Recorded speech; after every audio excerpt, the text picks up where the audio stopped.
to the Fire and Four Scientific Podcast. I'm, of course, joined by my amazing host, co-host, Campus Lamb, Fighter 4, YT. Yes. Please introduce yourself. Thank you, Mr. Everett. And Yes. Today we're joined with a special guest, Jonah, and he is going to be arguing that SpongeBob is overrated. Yes. And I'm here to disagree completely with him. Yes. So I'll kind of let you know how this will be structured. Now, each team will have 3 minutes to have opening statements and to kind of, show their argument. Now, then after that, we'll have a 2-minute rebuttal for each team. Then we'll go into closing statements and summarization. Now, Jonah, you want to get started? Yeah, I'll go ahead and get us started. So, SpongeBob has been around for a long time, correct? 1999. Exactly. And it's widely recognized that the first couple seasons, created by Steven Hillenburg, the original creator, were pretty solid seasons. It was a good show. But then, after season 3, and after the movie, the first SpongeBob movie that came out, SpongeBob was actually supposed to be canceled. And most of the original writers and the original creator left the show. And that's when things started to go downhill.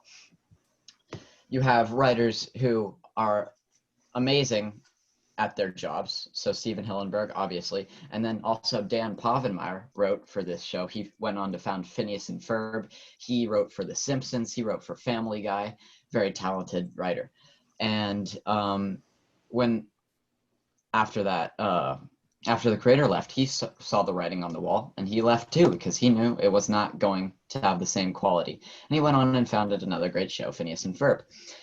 But SpongeBob has not only just become annoying and, frankly, impossible to sit through, it's also quite literally bad for your health.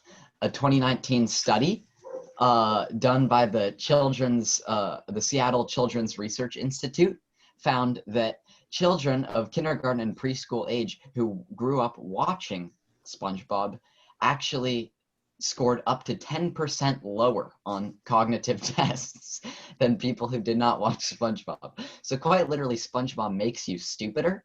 Okay, let me jump in here. So I started watching SpongeBob when I was probably about 5, even though the TV rates it. Excuse me. I'm pretty sure I have better grades than you overall. Oh, okay. So, let's not get into this. Okay. Please. Continue. Oh, well, that was basically my opening statement. Right. It's not only not a good show, but it also makes you dumb. So Cameron, do the you want to jump in characters now? in SpongeBob, starting with the main character, SpongeBob, of course, can be perceived as an annoying character, but to some people, he has immense character development overall because the way he interacts with his society and all of the other people around him, he always brings light to other people's eyes and is always a beacon of hope for Bikini Bottom. Then we go over to Patrick, the best character in the whole show, because he's so incredibly stupid that every joke he makes will always make a laugh out of someone. And then the structure of the show in general is more kind of like a Seinfeld, where there's nothing, it doesn't have like a story, like it's a show about nothing. Every episode is something different, and none of it relates to each other unless it's like a 2-part episode. The movies are probably one of the worst parts of the SpongeBob because they don't include all the important character development traits of every character. Like the interactions between characters is just not shown as strongly in the movies as in the actual show.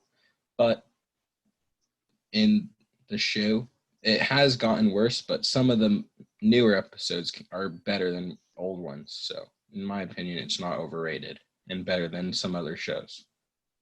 Okay, Jonah, do you want to review anything he said there in that opening statement? Yeah, I would say that there's not a whole lot of character development in SpongeBob. I would just refute that at the base level. But also, I would just go on to say that a show at a certain point if it's been going on for so long, like SpongeBob has, it either has to change in some fundamental way, or it won't be good anymore. And you saw, like, we have great shows that have gone on for such a long time. You have Seinfeld, you have The Simpsons, but The Simpsons ended up becoming almost a social commentary at a certain point, and that's how they stayed alive.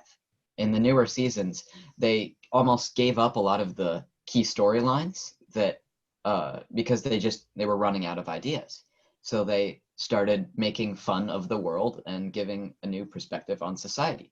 And SpongeBob has not done anything like that. It has not changed in any fundamental way. And I would argue that the only way it stayed relevant is because it provides good meme formats.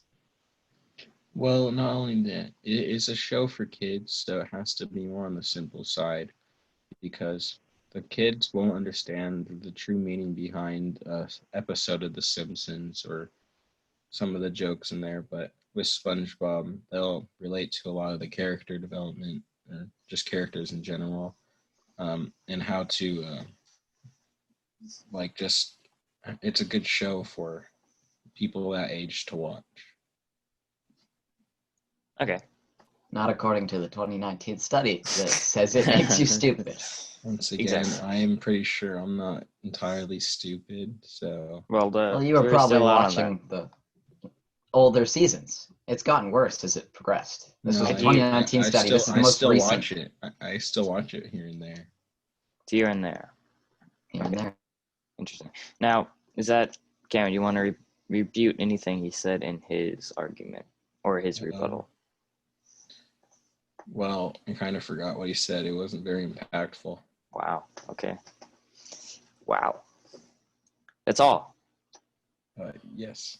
Wow. Great commentary.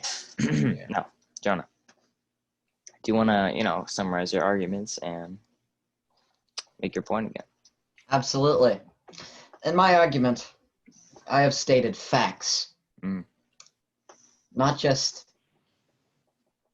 like opinions about the show. These are facts and things that have happened to the show logically over time. Of course, if you like SpongeBob, there's nothing wrong with that. It's a matter of personal opinion. I do not. That's fine if you do. You can watch SpongeBob all you want. All my argument is greatly overrated. There have been many better shows that have gone without the level of viewership or popularity that SpongeBob has gotten that they deserved. And that's about it. SpongeBob is overrated. Well, SpongeBob is a kids show, and since a lot of the older kids shows have been canceled and now are more focused towards like 4-year-olds, SpongeBob is probably one of the last ones that any kid can watch and still enjoy, and it'd just be like a good show to watch with any friends or family. Wow. Well said. Now, this is up to you, viewer. What will you decide? Is Cameron right? Is SpongeBob not overrated? Or is Jonah right? Is SpongeBob overrated? Has it gone on too long now? That's up to you to decide. Now, I want to thank you all for watching this very, very special episode, our first episode of Is SpongeBob Overrated? Now, tomorrow, we will have special guest Nathan Scalise on to discuss if card games ruin friendships. Stick around for that. Yeah, hit that subscribe button. Stay tuned for all our upcoming episodes. We have some really good ones planned. Another one being parrots versus monkeys. And I'm looking forward to that. Is soup a drink? So yeah, hit the subscribe button, hit the notification bell, like this video if you enjoyed, comment down below if you have any opinions on the facts. Thank you all for watching. See ya. See you next time.